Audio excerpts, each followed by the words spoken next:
Due to the length of this episode, it will be a two-parter. Enjoy part one. Thank you and have a good day.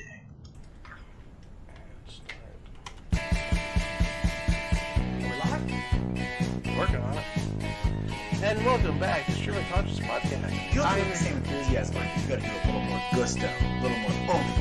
Hi, welcome to Stream of Conscious Podcast. No, you're doing all that shit. I say, wow, you gotta have fun. I'm doing it on purpose. Give it some Do it the way I want to do it. Do it like you got a pair, Joel. Welcome to Stream of Conscious Podcast. I am your host, Joel Michael Sandwich Cox. This is Joe, first main style. You can shut up. And special guest, Andy Galeo. Moyer. It's a good Scottish name. So they tell me. That was a pretty good time, and the music stopped right at the end. How about that? It's almost like we planned that out. Yeah. Because we're professionals. That's what we Ish. do around here. I hear you're popular in Germany. And Russia. That's how professional you are. We're still not certain where those numbers came from. Well, Like, you know, if you're not popular here, you might as well be popular in Germany and Russia. Can't be good, be lucky. Well, the numbers in America came up too, so. Yeah, we bumped up our American numbers recently too, so that's Don't know how that happened. Where are your American numbers? 17,000 right now. We can make up anything we want. Nobody knows. 200 million. I'll pull the stats up right now if you We want. are. We're giving Joe Rogan a run for his money. I highly doubt that. Not even close. No, he's killed. Actually, I started listening to his pod. I didn't listen to his pod. I listen to bits and pieces because he interviews he does all kinds of Joey people. Diaz. Who's Joey Diaz? Who's Joey Diaz? He is a New York comic. He's Okay. I don't know how the man's still alive because he's done that much cocaine and drugs. Enough cocaine to kill a small horse. Yeah. Hey, Robin Williams made an entire career out of that one.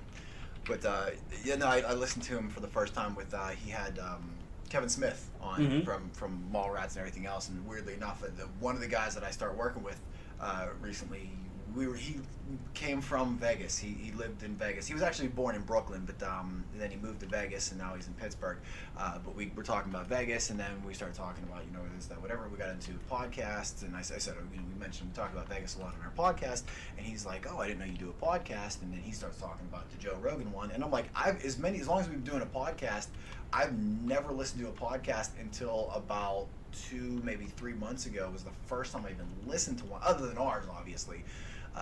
But he said that he did one with Kevin Smith, and I'm like, Kevin Smith's one of those guys. He could read the back of a cereal box, and I would listen to him go through it. He just has like that. Like Kevin Smith. He talks about absolutely nothing, and I'm hanging on every word like it's the most important thing to me ever. Like he should be like a college professor or something. If he could teach astrophysics, we'd all be geniuses. Because I just love listening to him. The last time I saw him, he was doing a college tour, and one of the things that enamored me to him, I guess, was he reminds me a lot of an old buddy of mine, and even the way he like pushes his glasses up on his face, I'm like, wow, that's my buddy. And he just babbles on and on. He was talking about filming this thing for Prince, and how his film ran out, and Prince was just up there being Prince, like he was off in his own little dimension. He's just like, just make it like you're still rolling. Just make it like you're still rolling. You hear the story of that tribute song he did?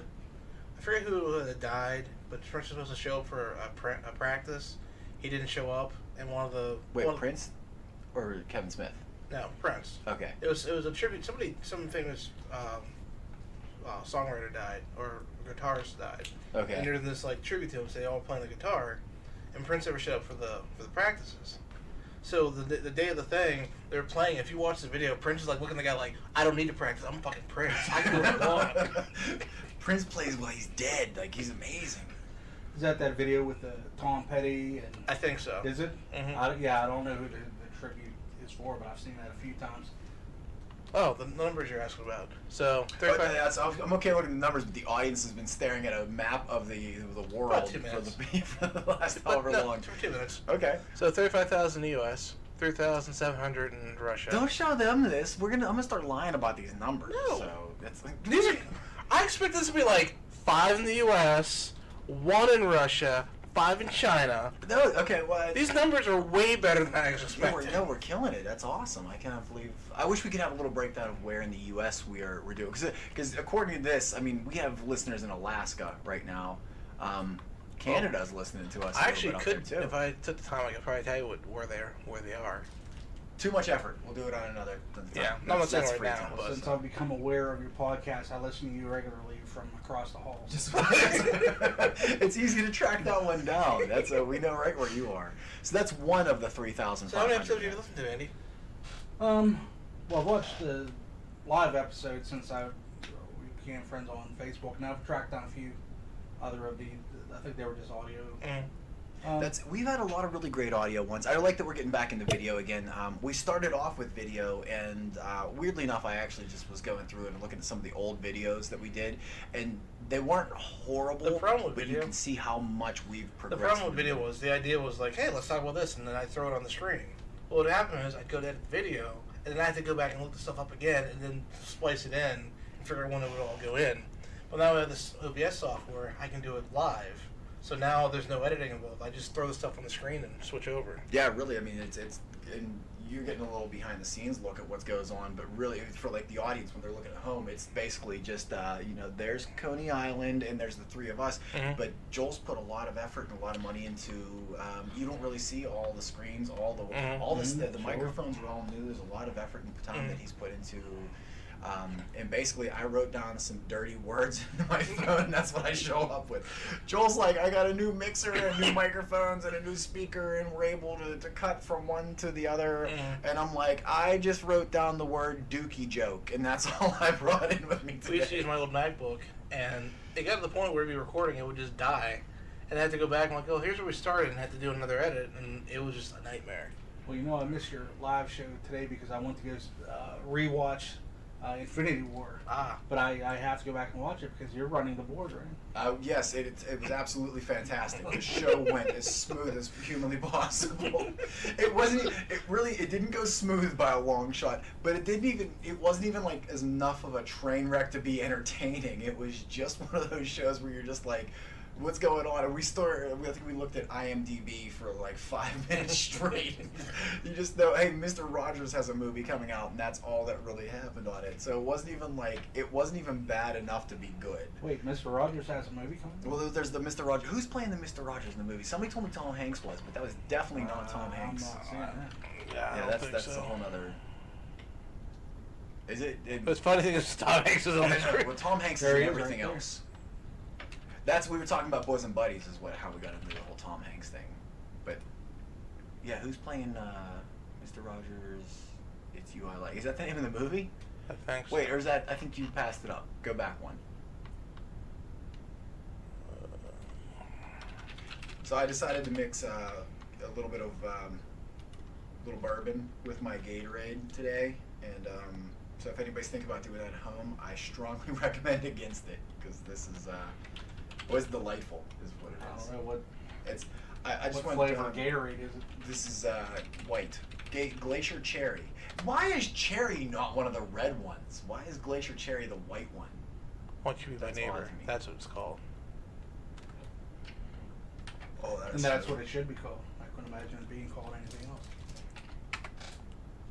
Yeah, I'll tell you what though, and I think a lot of it is. Maybe just because Mr. Rogers is a Pittsburgh guy. It's a documentary, so. Joanne Rogers as herself. Wait, who's playing? No, there isn't. It's a documentary about him. So. Oh, I thought it was like a legit movie that they were making. I think you're thinking about the Jim Carrey movie. That's probably why Mr. Rogers looks so much like Mr. Rogers. I saw the posters and everything everywhere, and I'm like, wow, this guy really looks like Mr. Rogers. Was this the Carrey movie where he's the thing about where he plays what's his name from Taxi? I knew his name just a second ago, and now it won't come out. Kidding. He's in a series called Kidding, that's coming out, and basically he's a TV icon like Mr. Rogers, but What's the name? Andy Kaufman, Man on the Moon. Mm-hmm. Andy Kaufman was the. I'm sorry, you were getting a little into Kidding there, but I just Andy Kaufman was going to drive me nuts if I didn't remember it. Which, that was another one, like that. Jim Carrey took a wild left turn, man. He was, like, so great of an actor and so entertaining. And, like, I mean, I liked watching him in his goofy movies. And then even whenever you went into, like, all the serious ones, like he did Truman Show and stuff like that. Like, I love watching Jim Carrey. And then he just went bonkers out of nowhere. He really kind of, like, lost his mind. And he started doing, like, some little stuff. He has this, which it's at the time it was kind of funny, but now it's just creepy, where he had like this love letter that he read off to Emma Stone. And meantime, Jim Carrey is what, like, he's got to be in he's in his mid 40s at least, I believe, and Emma Stone at the time was like 18. So it's like super creepy. But when you first heard it, like when it came out a while ago, you're like, oh, Jim Carrey being Jim Carrey, how funny. But it turns out, no, he's just he's gone batshit. So yeah, he's a little kooky. I think he has a new movie coming out there. Looks pretty good. I'll watch anything you put Jim Carrey in it. I'll watch it. But where was he born? Well, I can't even think of the movie where he was. It was some sort of serious role. It was some sort of down home. I can't remember, but it seemed like it was supposed to be a very serious movie. Not like the Truman Show had some very humorous moments. You weren't supposed to the one with the take theater? it straight. There's the Majestic. Was the Yeah, one the with Majestic. Theater. That's another really good one. Well, And there's- those Oh, is it ones- really? Last thing he did I was- liked it. I thought it was really good, but when I first watched it, I don't think I appreciated it as much, because I was really hoping for a funny Jim Carrey movie, and I watched it and it was like, it wasn't funny. Like, it was a couple little jokes here and there, but really not a Jim Carrey movie. You went from Ace Ventura or whatever he did before that, from that to the Majestic, and it was too big of a step, and so I didn't like it because of that. Well, then it was on TV again many months or a year later, whatever, and I watched it again, and it's actually a really great movie. You just have to you have to step in. I don't know how it would play now, because how old's the Majestic? What do we have up there? I mean, this is the guy from Dumb and Dumber and Ace Ventura and Majestic 2001. Okay, so no, that was actually before he Right did, after Living Color. No, wait, no, he did. This is Living Color started back in 1990. It ended in 2001. That's why I was saying he did it before.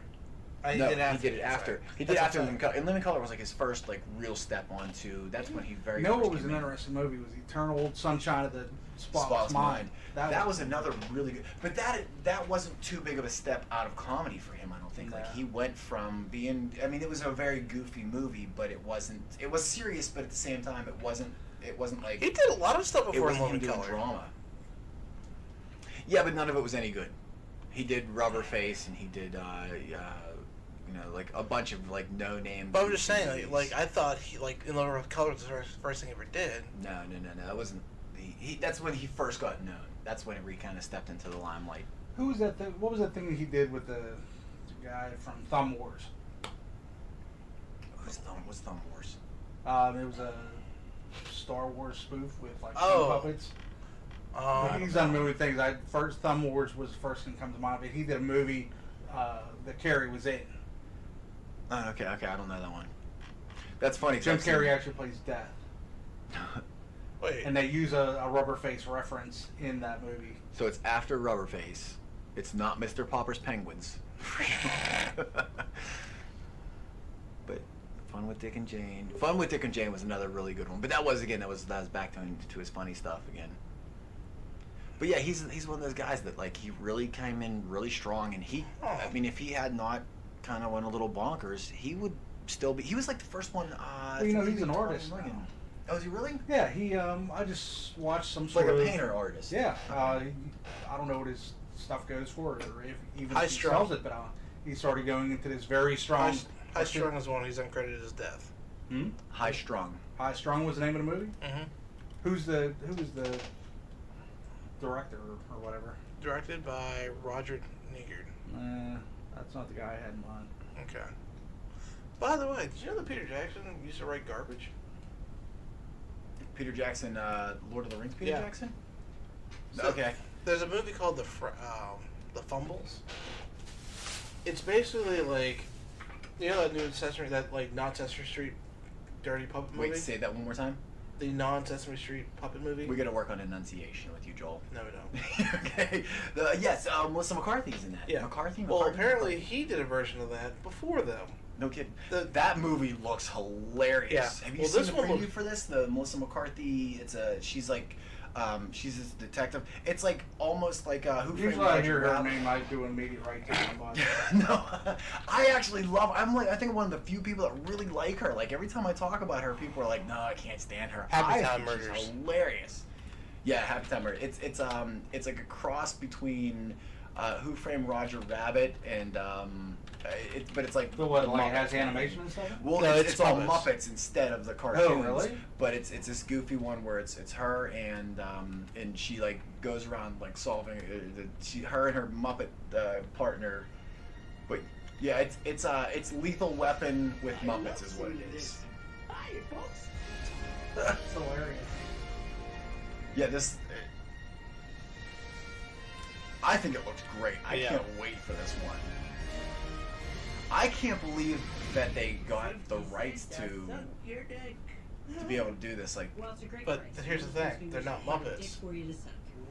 no, but like they're advertising it like it's a Muppet thing. Like, I think they even say the word Muppets. Well, they say this is Sesame, They call it something about Sesame Street. all Sesame knows This true. wasn't an outrage, this was a hit. Someone out there is killing puppets. Oh, man. Oh, they do say puppets. They don't say Muppets. Yeah. That's okay. Got a good time for you. We're gonna catch the bastards who did these murders. His bodies are gonna start piling up. Yeah, the fact that you could say Sesame Street in this. No, Sesame I'm in the fucking Street. FBI. Oh yeah, what's that stand for? Fucking big idiot?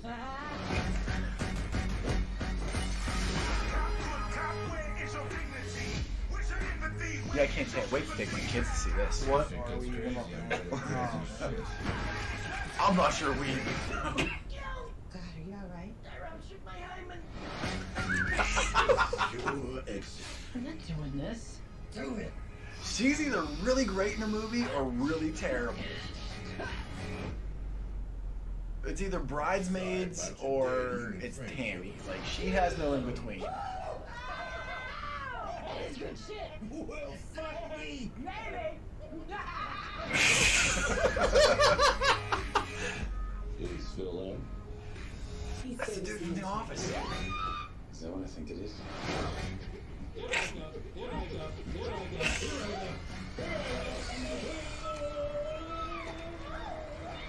That's kind of class act production podcast that we run here.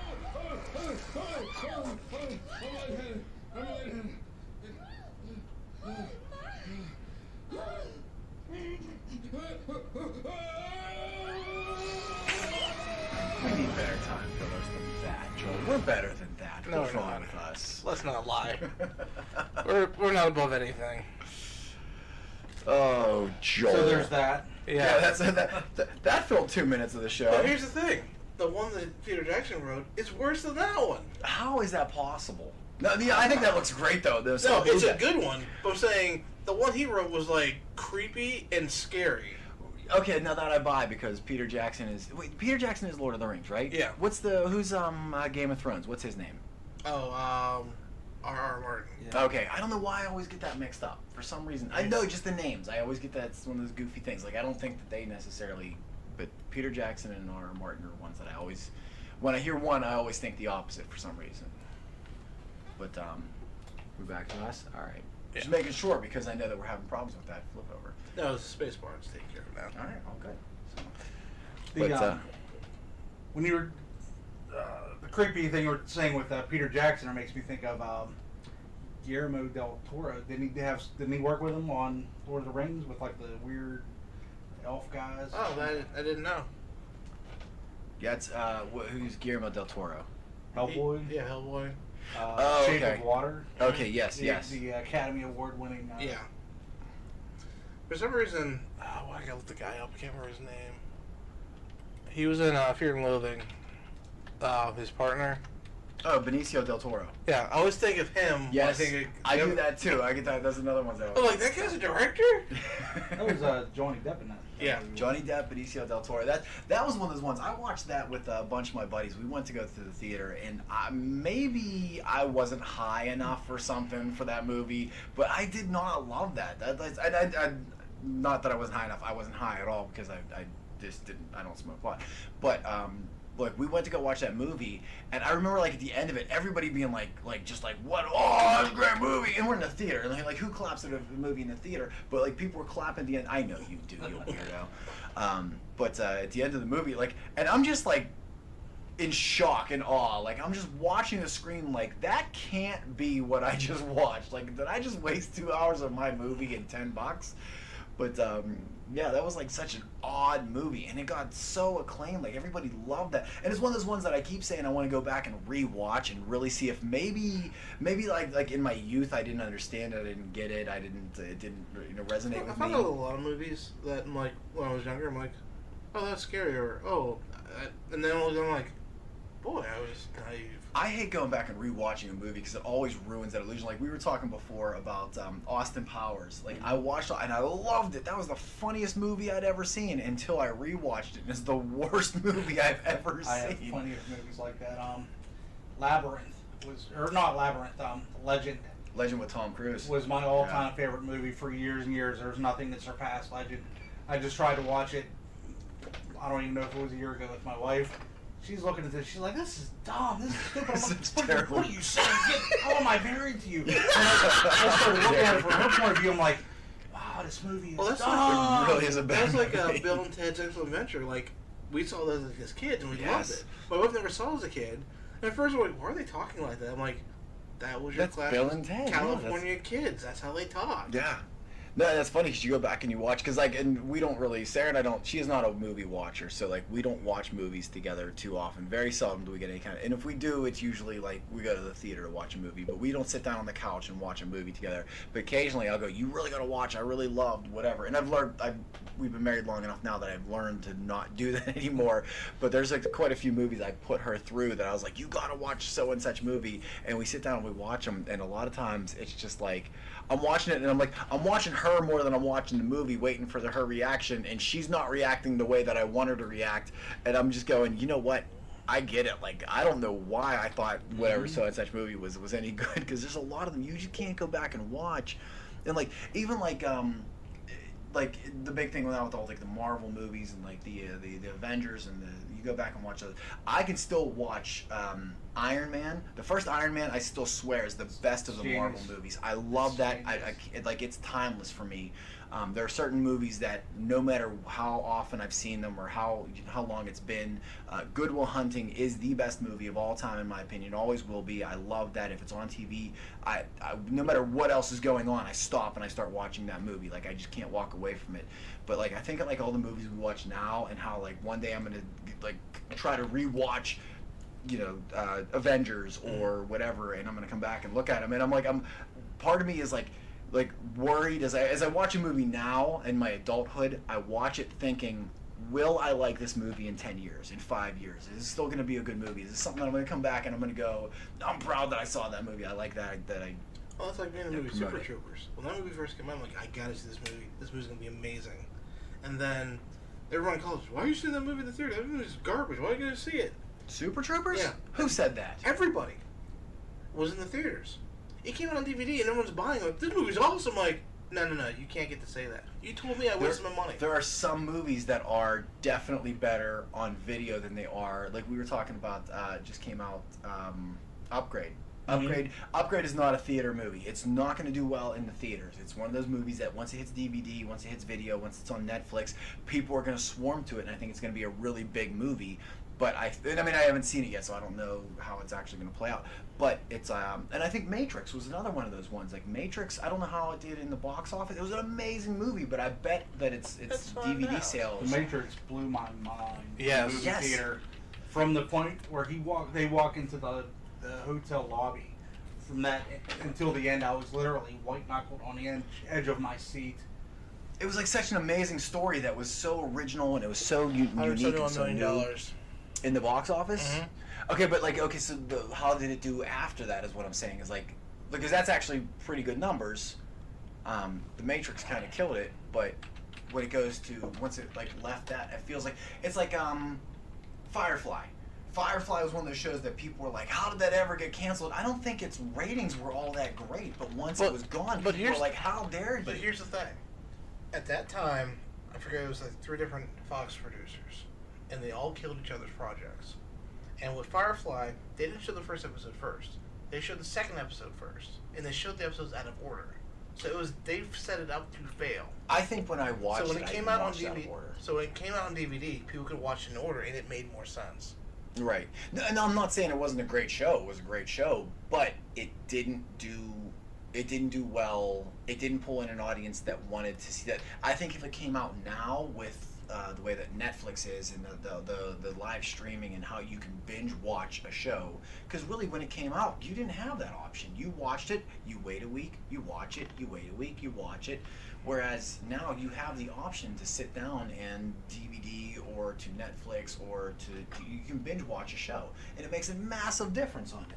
Yeah, so Firefly had a pretty big following because that's how I learned of it, was through the following. Mhm. I wasn't aware of it actually until Serenity. Yeah. Like Serenity, what's this? What's all this Firefly everything people keep speaking about? Then I went back from Serenity was a weird movie because it came out at the time. There were 5 different movies that were almost the exact same movie, like Underworld, Aeon Flux, where was the Super Ninja Chick movie that just beats up every. There was like 5 of those exact same movies, and I think that's one of the reasons why it came out.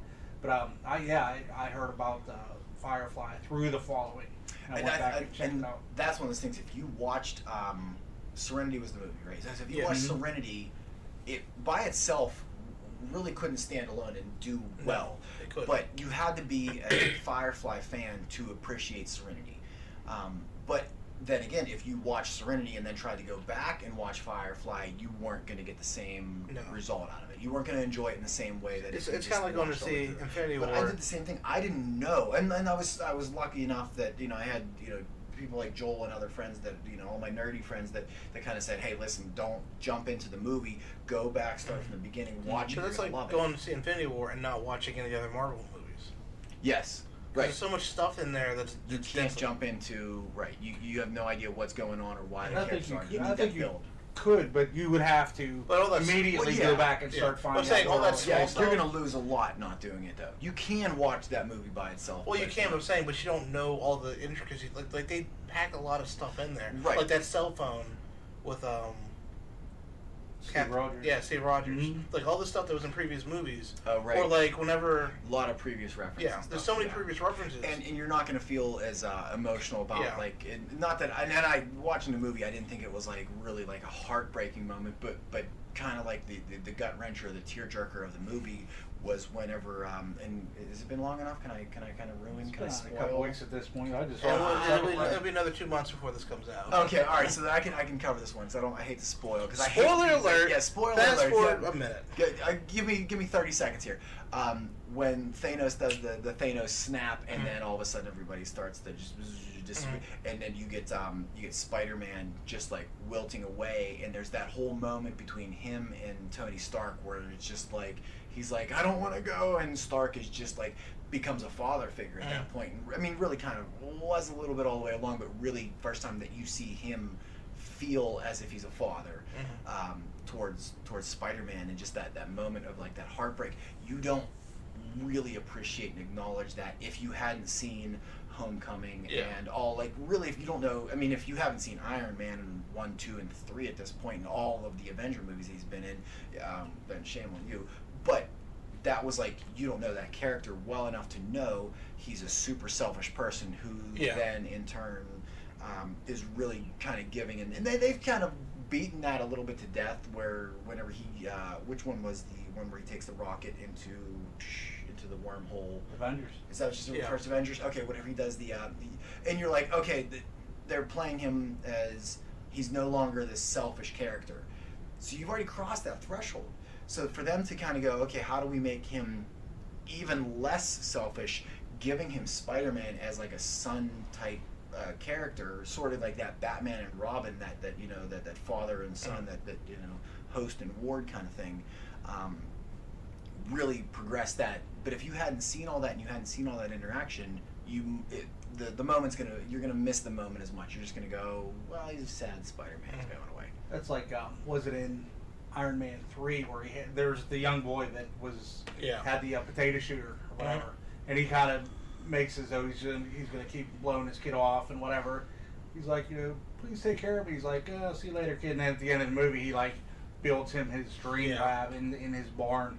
So yeah, you do see some of that. It actually kind of... Yeah, really, I guess, I mean, I kind of forgot about that, because Iron Man 3 didn't, it wasn't my favorite of the Iron Man movies. You like 2 better than 3? I think I did like 2 better. Really? 1 was definitely the best by hand. Because 3 had this boils down to that whole which one was better, Return of the Jedi or Empire Strikes Back, where Well, you'll the just thing is- everybody's gonna have a different opinion on this one. Well, most people I've heard said that 2 was total garbage. And the reason people love 3 because it was basically a Christmas story with Tony Stark. It was what? The Christmas story. Yeah, because you got past Tony Stark, present, future, and then future of Tony Stark. The reason I that love was the Christmas 3 aspect. Yeah, is because it's a spy movie with Tony Stark and with his Yeah. Iron Man gadgetry. Yeah, without the full yeah, blown without the Iron Man suit. stuff. Like I he thought goes it to was the awesome. hardware store and he suits up. See, and that's part of what I liked about the first one was he wasn't really he was Iron Man, but he was Tony Stark becoming Iron Man, Yeah. and it was they start off with like that just that Ironmonger. sort of anemic suit that he had that was the Ironmonger one, where it wasn't really Iron Man, it wasn't all this technology, he wasn't the invincible Iron Man yet, he was just some guy becoming Iron Man, and that's what I liked about it. And I've always favored characters that are more fallible. Well, I like the fact that, like, in the first movie, you got to see him fail and almost kill himself trying out the stuff. That's That's kind I of love a character that's why that like fails. That's why like Batman Begins, because that one line he goes, "Well, go to those parties, this psychotropic drugs that they've been doing. That's what I've been doing all night." And well, there's 2 types of audience members. There are those who love a fallible character, those who like someone who has who stands up, who has adversity powered against them, and then there are those who like a character who represent, like the Superman. If you take the 2 farthest characters in comic book history that I can think of are Superman and Spider-Man. If you look at the way that those characters are and the way they've evolved, Superman is indestructible. You cannot hurt him. Other than a tiny little piece of green rock that comes from a alien planet, he's a god. There's no stopping Superman. And I understand in the comic books he's died and all that blah blah blah blah stuff, but in general, he's not a character that can be hurt. There's not a whole lot against him. He's not fighting. He's not a common man. He's not the me. I have no relationship to Superman. But then you have Spider-Man, and he gets punched in the nose and he bleeds, and he gets a cold, and he's sick while he's trying to fight crime, and he still has to pay rent, and he still has all of the common man problems. He has blue-collar issues like I have, and that's always made me relate to that. Superman, I think, is the worst comic book character of all time, and there are about 50% of the population who would punch me in the face for that. No, not well. And Aquaman's in the same boat. But here's what I like about Aquaman: is people hate Aquaman. Here's what I hate about Aquaman: Jason Momoa. I hate Jason Momoa with a passion. I'm gonna fight him one day. And lose. He doesn't know. First of all, I don't need your negativity in my life. It's Don't do that. realism. There's nothing. I could probably take him. I've done Vegas odds, Joe. Me versus Momoa. Let me put it this way. Me versus Momoa. If I put $1 on you with the Vegas odds you have right now, I'll never have to work again. I'm saying. He's gonna make you run the board again. This. I'm up for that. I challenge Momoa. We have 4,000 some odd viewers right now. There's a solid chance that one of them knows Jason Momoa. I challenge you, Momoa, to a fist fight. Fisticuffs, me and Momoa. They said there's only 7 degrees. That's right. Separate people. So. This is 6 degrees of Kevin Bacon right now. So me and Momoa are getting into a fight live on this podcast. It's happening.